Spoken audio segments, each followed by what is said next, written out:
ইমানদার সবচাইতে বেশি ভালোবাসে কাকে? আর জোরে কোন কাকে? যেহেতু ইমানদার সবচাইতে বেশি আল্লাহকে ভালোবাসে, এই জন্য আমার আল্লাহর সালাম পাওয়ার সাথে সাথে ওই ইমানদার আল্লাহ রাব্বুল আলামিনের সাথে দেখা হবে, এটা বুঝে ফেলবে। যেহেতু আমার আল্লাহকে আমি সবচাইতে বেশি ভালোবাসি, আমার আল্লাহর সাথে আমার দেখা হয়ে যাবে। এই জন্য ইমানদার আল্লাহর সাথে দেখা হওয়ার খুশিতে ইমানদার মৃত্যুর যন্ত্রণার সাথে সাথে ভুলে যায়। ইমানদার মৃত্যুর যন্ত্রণা ভুলে যায়। এবার আসুন, মৃত্যুর সময় থেকেই হয়তোবা রহমতের ফেরেশতা আপনার রুহুটা নিতে আসবে, অথবা গজবের ফেরেশতা আপনার রুহু নিতে আসবে। এখন আমি আপনি যদি এই দুনিয়া থেকে আল্লাহর কাছে ক্ষমা নিয়ে যাইতে পারি, তওবা করে যেতে পারি, তাহলে রহমতের ফেরেশতা আসবে। আর আমি আপনি যদি আল্লাহর কাছে খাঁটি তওবা না করে যেতে পারি, তাহলে গজবের ফেরেশতা আসবে আমার আপনার রুহু নিতে। শুরু হবে হাতুড়ি দিয়া বাড়ি। এরপরে কবর জগৎ। এই কবর জগতের ব্যাপারে রাসূল সাল্লাল্লাহু আলাইহি সাল্লাম বলেন, আল কবরু রাউযাতুম মির রিয়াজিল জান্নাহ আও হুফরাতুম মিন হুফারিন নার। কবরটা কারোর জন্য জান্নাতের বাগান হবে, আর নয়তো বা কারোর জন্য জাহান্নামের গর্ত হবে। এবার আসুন, আমি আপনাদেরকে জিজ্ঞাসা করতে চাই, আমাদের সাধারণত গুনাহ আছে না নাই? এখন গুনাহ প্রথমত কয় প্রকার? বলেন না, এটা জানেন না? দুই প্রকার। কয় প্রকার? দুই প্রকার। একটা হলো সগীরা, একটা হলো কবিরা। এটা আরবি, এটা বাংলা হলো একটা হলো ছোট গুনাহ আর একটা হলো বড় গুনাহ। ছোট গুনাহ যেরকম মসজিদে আজান দিয়ে দিয়েছে, আপনি মসজিদের ভিতর থেকে তখন বাইরে যাইতেছেন বাড়ির দিকে, এটা হলো একটা সগীরা গুনাহ। এরকম যত সগীরা গুনাহ আছে, রাস্তায় একটা ময়লা ফেললেন মানুষ চলার পথে, এই যে এই সগীরা গুনাহগুলো যখন আপনি ওযু করবেন, ওযুর পানির সাথে সগীরা গুনাহগুলো ঝরে পড়ে যাবে। ফজরের নামাজ যখন পড়বেন, ফজর নামাজের পর থেকে যদি কোনো সগীরা গুনাহ হয়ে যায়, আবার জোহরের নামাজ পড়লে আল্লাহ সগীরা গুনাহ মাফ করে দিবেন। এখন আপনাদেরকে আমি জিজ্ঞেস করতে চাই, আমাদেরকে যে গুনার কথা বলা হয় যে সগীরা আর কবিরা, যেমন মিথ্যা কথা বলা, এটা একটা কবিরা গুনাহ। মা বাপের কষ্ট দেওয়া, এটা একটা কবিরা গুনাহ। শিরিক করা, এটা একটা কবিরা গুনাহ। কবিরা গুনাহ যত আছে এর মধ্যে সবচেয়ে বড় গুনাহ হচ্ছে শিরিক করা।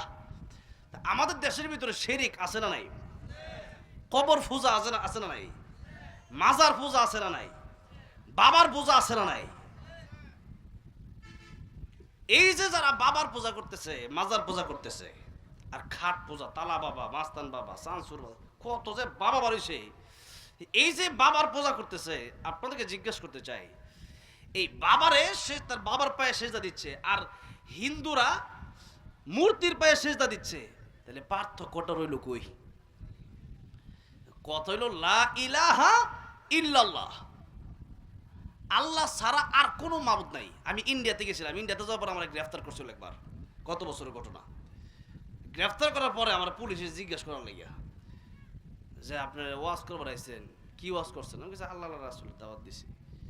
এখন কয় যে আল্লাহ রাসূলের দাওয়াত যে দিছেন, তা আমরাও তো আল্লাহরে মানি, ঈশ্বর যে ঈশ্বর তো আমরাও মানি, তো এক আল্লাহ এত কিছু করে কেমনে?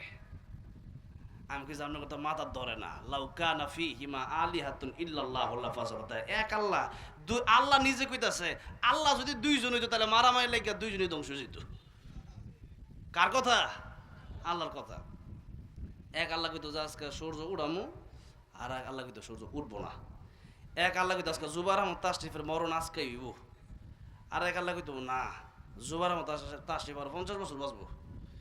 এই যে একটা মারামারি শুরু হইতো, দুই আল্লাহ মারামারি লেগে দুই আল্লাহ নাই হইতো। এখান থেকে বোঝা যায় আল্লাহ কয়জন? যখন কয়জন? এবার আসুন আমার ভাইরা, আমার মুরব্বী বাবাজিরা, যেহেতু কবিরা গুনার ভিতরে সবচেয়ে বড় গুনাহ হচ্ছে শিরিক করা, আর আমরা অনেক কথা আছে যেই কথা বলার সময় আমরা শিরিক করি, অনেক কাজ আছে যে কাজের সময় আমরা শিরিক করি। আমরা এমন এমন জিনিস মানুষের কাছে চাই, যেমন আমাদের সমাজে অনেক সময় পীরের কাছে বাচ্চা চায়, চাই কি চায় না? অনেক সময় পীরের কাছে হেদায়েতও চায়। তো হেদায়েতের মালিক কে? ইন্নাকা লা তাহদি মান আহবাবতা ওয়ালাকিন্নাল্লাহ ইয়াহদি মান ইয়াশা ওয়া হুয়া আ'লামু বিল মুহতাদিন। নবীর আল্লাহ কইতেছে, নবী আপনি হেদায়েত দিতে পারবেন না, দিব কেবলমাত্র আমি আল্লাহ। এখন হোসেন পীরের কাছে যদি কেউ বাচ্চা চায়, পীর পারবো তো দিতে? হ্যাঁ, এরকম যে বিশ্বাসগুলো আছে, ওই বিশ্বাসগুলো অন্তরের ভিতরে যদি থাকে, আপনি ইমানদার না। এখন ইমান, অনেক ইমানদার আছে হুজুর, ইমান সব ঠিকই আছে, নামাজটা খালি একটু পড়ি না। এমনি লোকটা ভালোই, চেয়ারম্যান আছে, চেয়ারম্যানের সব লগে লোকটা হুজুর, চেয়ারম্যান সাহেব খুব ভালো, নামাজটা একটু পড়ে না আর কি। নামাজ পড়ে না বলে ভালো, আবার নামাজ না বললে ভালো হয় কেমন আবার, ঠিক কিনা? ঘটক কষ্ট দিতেছে আপনাদের, শেষ করে দিব হুজুর, আইলে শেষ করে দিব আর কি। আপনার কষ্ট হলে আমার সুবিধা আর কি।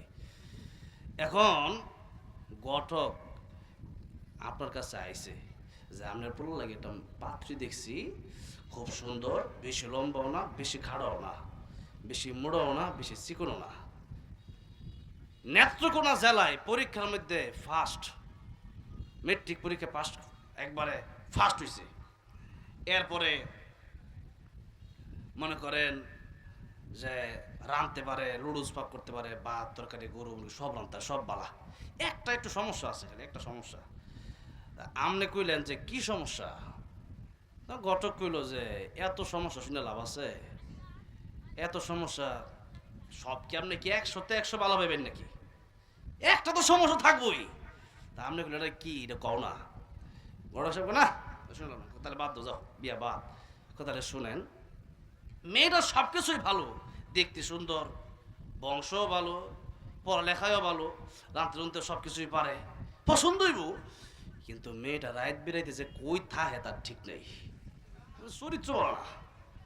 এই একটা কথা যখন বলা হবে, তখন আপনারাই বলেন এই মেয়েকে কোনো বাবা কোনো ছেলের সাথে বিয়ে করাবে? কেন করাবে না? সব ঠিক আছে, কিন্তু মেয়ের চরিত্র ঠিক নাই। যেই মেয়ের চরিত্র ঠিক নাই, এই মেয়ের বিয়ে করার দরকার নাই। নবীজি বলছেন লিমালিহা ওয়ালি জামালিহা ওয়ালি হাসাবিহা ওয়ালি দীনিহা।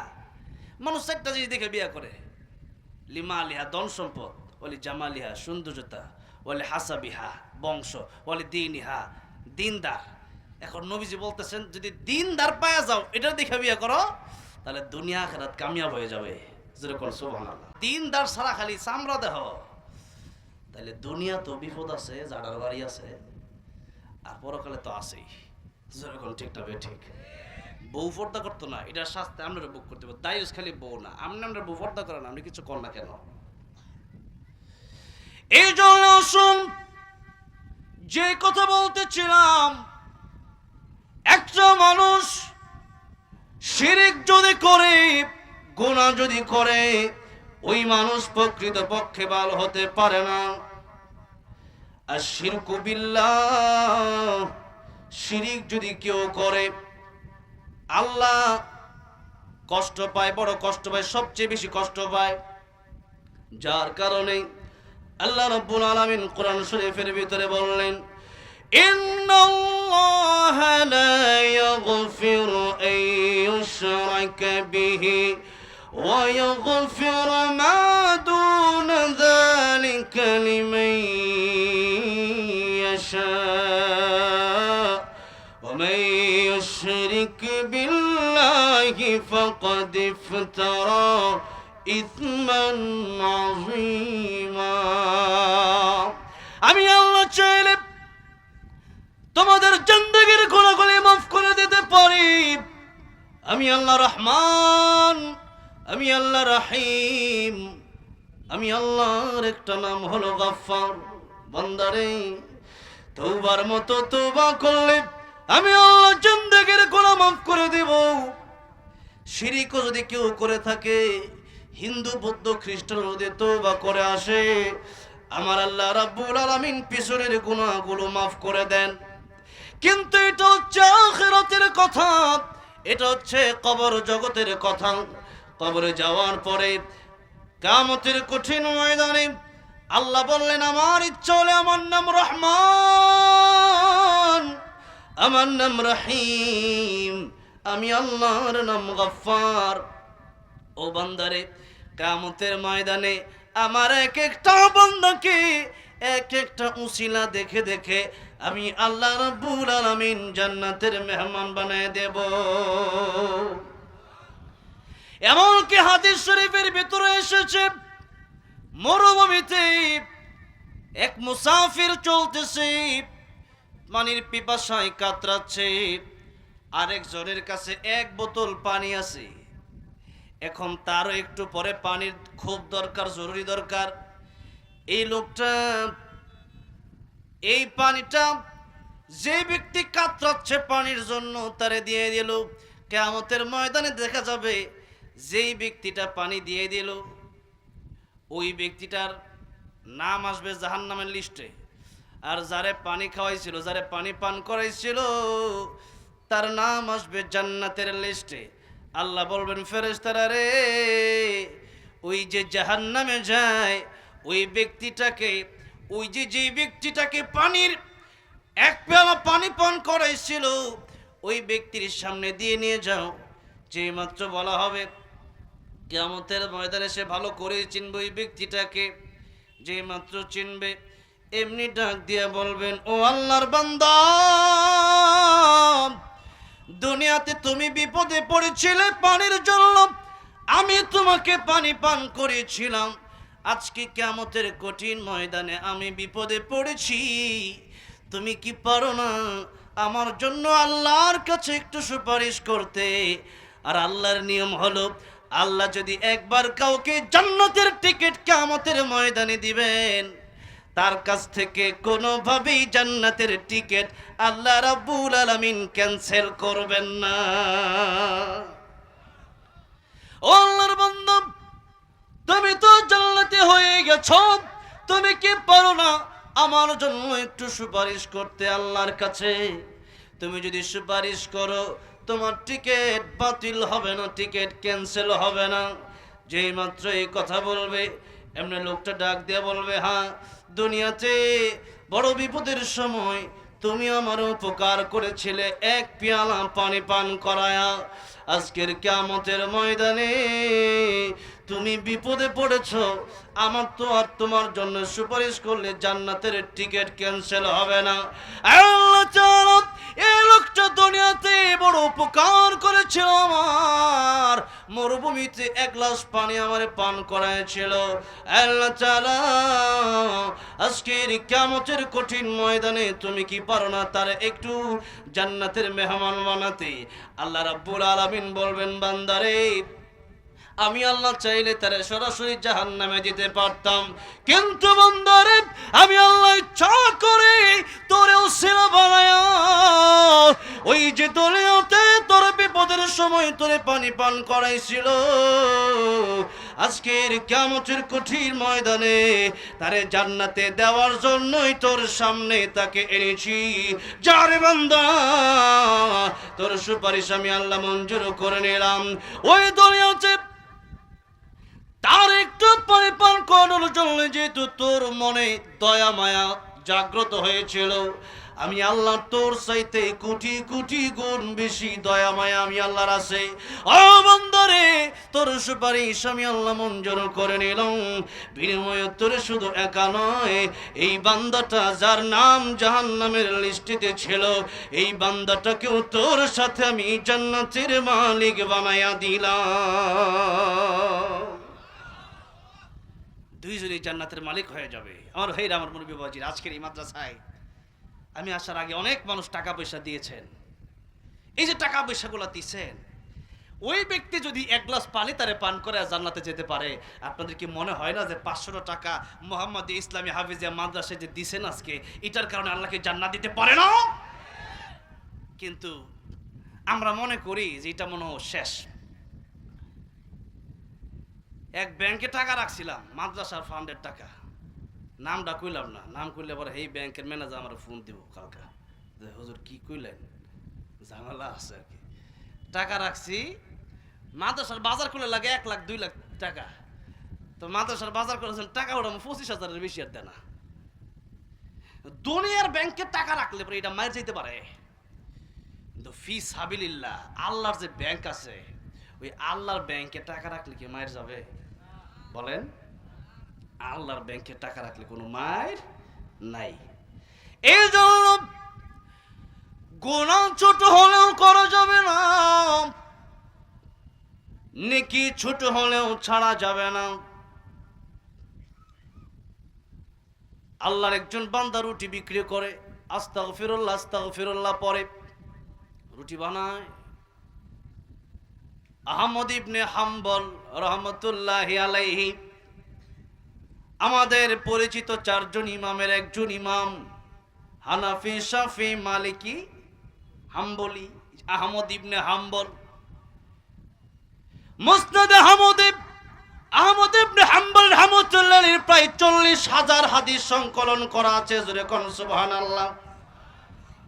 আহমদ ইবনে হাম্বল রহমতুল্লাহ আলাইহি হাদিসের কাজে বের হচ্ছেন, হাদিস সংগ্রহের কাজে বের হয়েছেন। সফর করতে করতে মসজিদে গেলেন, এক মসজিদে ঢুকছে, থাকার না আজকে রাত হয়ে গেছে, মসজিদে কাটায় দেই। মসজিদের দারোয়ান এসে বাইর করে দিছে, ইমাম আহমদ ইবনে হাম্বল রহমতুল্লাহ আলাইহি বাইর করে দিছে। ইমাম আহমদ ইবনে হাম্বল বললেন, আজকের রাতটা শুধু কাটাতে চাই, কিন্তু দারোয়ান তো ইমাম আহমদ ইবনে হাম্বলকে চেনে না, জামানার শ্রেষ্ঠ ওলি যিনি। ইমাম আহমদ ইবনে হাম্বল পরিচয় না দিয়ে চলে গেলেন সেই রুটির দোকানদারের কাছে। রুটির দোকানদারের কাছে গিয়ে বলল, রুটির দোকানদার, একটু জায়গা কি আপনার দোকানের পাশে আমার দেওয়া যায়? শীতের রাত, একটু আগুন পোহাবো, রাতটা এখানে কাটাবো, এরপরে সকাল হলে আবার চলে যাব। লোকটা বলল, ঠিক আছে, জায়গা দেওয়া হলো, কোনো সমস্যা নাই, কোনো প্রবলেম নাই।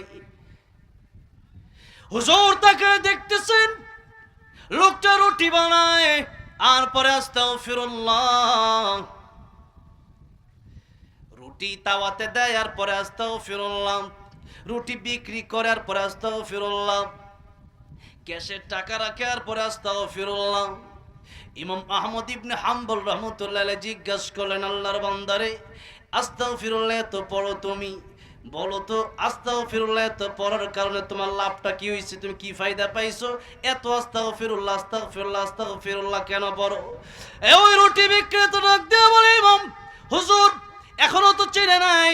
ডাক দেয়া বলে, হুজুর আস্তাগফিরুল্লাহ পড়ার কারণে আল্লাহ আমারে মুস্তাজাবুদ দাওয়া বানায় দিয়েছে, যেই দোয়া করে ওইটাই কবুল হয়ে যায়, বলেন সুবহানাল্লাহ। যেই দোয়া করে ওইটাই কবুল হয়ে যায়। ইমাম আহমদ ইবনে হাম্বল জিজ্ঞেস করলেন, তাহলে তুমি জীবনে যত দোয়া করছো সব কবুল হয়ে গেছে? হুজুর যত দোয়া করছি সব দোয়া কবুল হয়েছে, একটা হয় নাই। এবার ইমাম আহমদ ইবনে হাম্বলের কৌতূহল আরো বেড়ে গেছে, সব দোয়া কবুল হয়েছে, একটা এখনো কবুল হয় নাই, সে দোয়াটা কি জানার দরকার আছে না নাই? আহমদ ইবনে হাম্বল জিজ্ঞেস করলেন, রুটি বিক্রেতা, জীবনে সব দোয়া কবুল হয়েছে, একটা দোয়া কবুল হয় নাই, তুমি কি আমারে বলবা সেই দোয়াটা কি? এবার রুটি বিক্রেতা ডাক দেয়া কয়, ও ইমাম, ও হুজুর শোনেন, জীবনে সব দোয়া করছি, কবুল হয়েছে, কিন্তু আমার মনে একটা আশা, আমার মনে বড় ইচ্ছা, আমি আল্লাহর কাছে দোয়া করছি, আল্লাহ তাআলা জামানার শ্রেষ্ঠ ওলি, জামানার শ্রেষ্ঠ মুহাদ্দিস ইমাম আহমদ ইবনে হাম্বলকে এক নজর আমি দেখতে চাই, তার সাথে তার হাতে আমি হাতটা রাখতে চাই, তার কপালে একটা চুমু আমি দিতে চাই। এই দোয়াটা করছি, এখনো আহমদ ইবনে হাম্বলের সাথে আমার দেখা হয় নাই। ইমাম আহমদ ইবনে হাম্বল চোখের পানি ছেড়ে দিয়েছে, চোখের পানি ছেড়ে কাঁদতেছে, আর বলতেছে, রুটি বিক্রেতা, তুমি তো একজন শ্রেষ্ঠ ওলি, শুধু রুটি বিক্রেতা নয়, তোমার দোয়া আল্লাহ এমন ভাবে কবুল করেছেন, তোমার ইমাম আহমদ ইবনে হাম্বলের দরবারে যেতে হয় না, আহমদ ইবনে হাম্বলকে মহান আল্লাহ রাব্বুল আলামিন তোমার দরবারে এনে পৌঁছে দিয়েছেন। এবার রুটি বিক্রেতা সেও চোখের পানি ছেড়ে কাঁদতেছেন, আর ইমাম আহমদ ইবনে হাম্বলের হাতে হাত রেখে মুসাফা করে বললেন, ও ইমাম আহমদ ইবনে হাম্বল রাহমাতুল্লাহ আলাইহি, হুজুর আজকে আমার আর কোনো দোয়া বাকি নাই, আজকে আমার জীবনের সব দোয়া কবুল হয়ে গেছে। মাহফিলে যে পাখি উড়ে, সবাই এদিকে চায় থাকবো, হ্যাঁ তাড়াতাড়ি লইয়া জানি না। আমার ভাইরা, আমার মুরব্বী বাবাজিরা, যে কথা বলতেছিলাম, ইবাদত যদি ছোট হয় ওটাও ছাড়া যাবে না। প্রত্যেকটা ছোট ছোট আমলের ফজিলত আছে না নাই? আবার গুনাহকে যদি মনে করেন ছোট গুনাহ, এটা করলে কি হয়েছে, এখন আপনারা আমি জিজ্ঞেস করতে চাই, আগুন যদি মাহফিলে ধরাইতে হয়, বেশি আগুনের দরকার না অল্প একটু আগুন হইলে পুরো মাহফিল ধরানো সম্ভব? হ্যাঁ, নারে তাকবীর, নারে তাকবীর। মাওলানা আব্দুর রহিম আল মাদানী দামাত বারাকাতুহুম হুজুরের আগমন। আলহামদুলিল্লাহ, হুজুর আমাদের মাঝে চলে এসেছেন।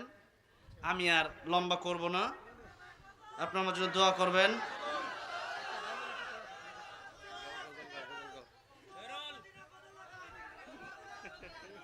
শুনেন, যেখানে উস্তাদ চলে আসছে সেখানে ছাত্রের কণ্ঠে আপনারা কি শুনবেন? আর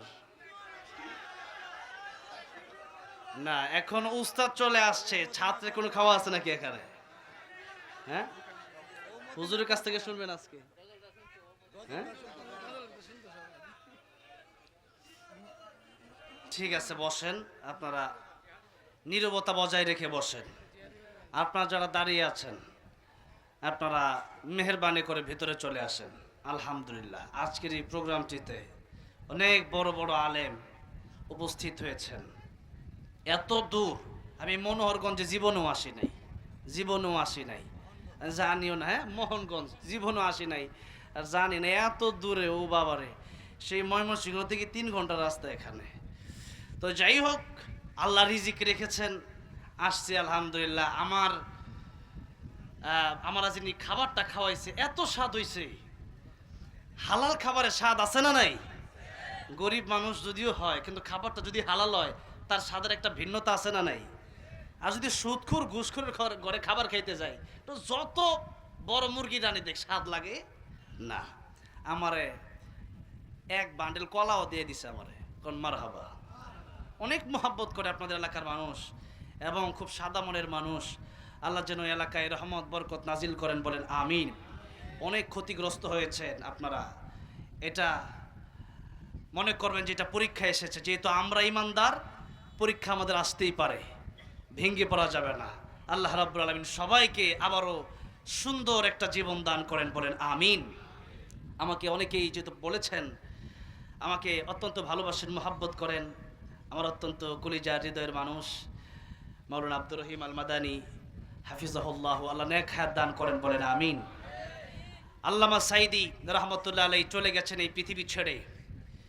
জীবনে বহু ইচ্ছা ছিল, আমার জীবনে 10টা ইচ্ছার মধ্যে এটা একটা ইচ্ছা আমার। কি আপনাদের ইচ্ছা ছিল না দেখার? অনেকে দেখতে পারেন নাই। আল্লামা সাইদির প্রতিচ্ছবি যদি দেখতে চান, আব্দুর রহিম আল মাদানী সাহেবকে দেখেন, ঠিক কিনা?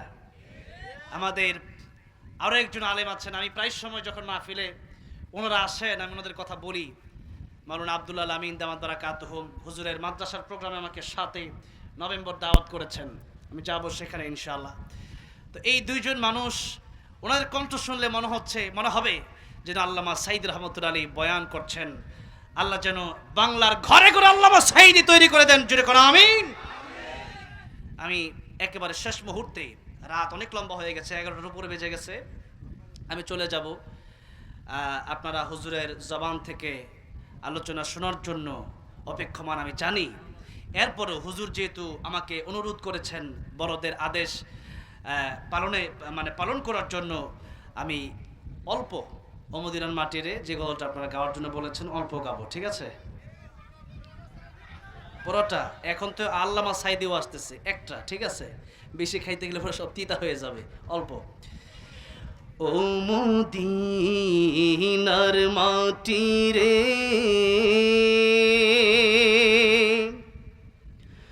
সকল সুখ বুঝি তোর কপালে। ও মদিনা রে, তোর বুকে আমার নবী, যার লাগি পাগল সবই, যার তরে হইল সৃষ্টি ত্রিভুবন।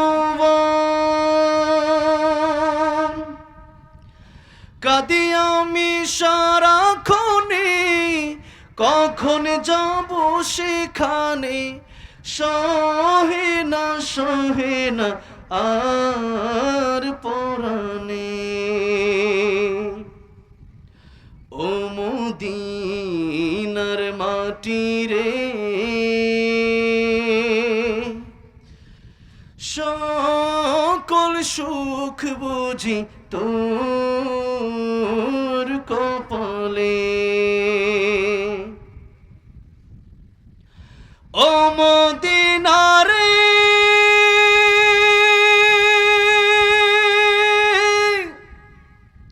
পাখি যদি হতাম আমি, উড়ে উড়ে যেতাম আমি, থাকতো না মনে কোনো যন্ত্রণা।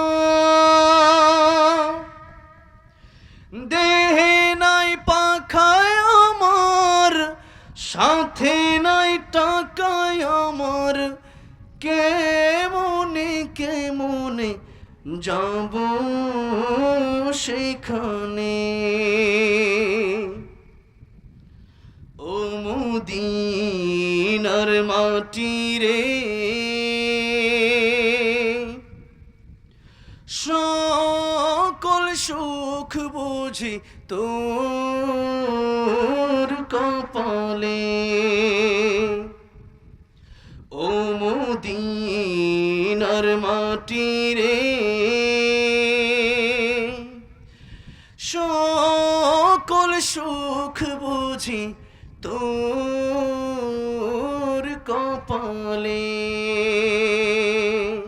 আল্লাহ সবাইকে বারবার মক্কা মদিনা যাওয়ার তৌফিক দান করেন। জীবনে একবার হলো রাসূলুল্লাহ সাল্লাল্লাহু আলাইহি সাল্লামকে স্বপ্ন যোগে দেখার তৌফিক দান করেন। সকলে বলেন আমিন। আমি অনেক অসুস্থ, অনেকটা অসুস্থ, কথাই বলতে পারি না। আল্লাহ যেন শিফায়ে কামেলা আজরা দান করেন। আর অনেক উলামায়ে কেরাম অসুস্থ, অনেক আমার ভাইয়েরা দোয়া চেয়েছেন, সবার জন্য দোয়া চাই। আল্লাহ যেন প্রত্যেককে শিফায়ে কামেলা আজরা দান করেন। আসসালামু আলাইকুম ওয়া রাহমাতুল্লাহি ওয়া বারাকাতুহু।